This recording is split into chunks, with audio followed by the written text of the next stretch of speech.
డాబా స్టైల్లో లసూని మేతి ఎలా చేయాలో చూద్దామా?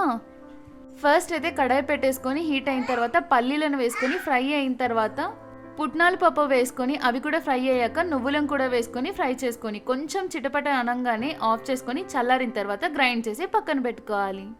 తర్వాత అదే కడాయిలో ఒక 2 స్పూన్స్ దాకా ఆయిల్ వేసుకొని హీట్ అయిన తర్వాత వెల్లుల్లి కూడా వేసుకొని అంతా ఫ్రై అయ్యాక కొంచెం పెద్దాకుల్ని కడిగి కట్ చేసి పెట్టుకున్న మెంతి కూరను కూడా వేసుకొని లైట్ గా ఫ్రై చేసి పక్కకు తర్వాత ఇంకో 2 స్పూన్స్ ఆయిల్ వేసుకొని ఆవాలు జీలకర్ర వెల్లుల్లి వేసుకొని ఫ్రై అయిన తర్వాత ఆనియన్స్ కూడా వేసుకోవాలి. ఆనియన్ కలర్ చేంజ్ అయ్యాక ఉప్పు కారం పసుపు ధనియాల పౌడర్ కూడా వేసుకొని అంతా కలుపుకోవాలి.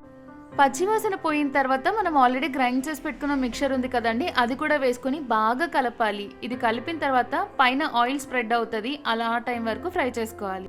తర్వాత 2 టొమాటోస్ని గ్రైండ్ చేసి పెట్టుకున్న అది కూడా వేసుకొని అంతా కలుపుకున్న తర్వాత ఒక 2 మినిట్స్ తర్వాత మనం ఫ్రై చేసి పెట్టుకున్న మెంతికూర కూడా వేసుకోవాలి.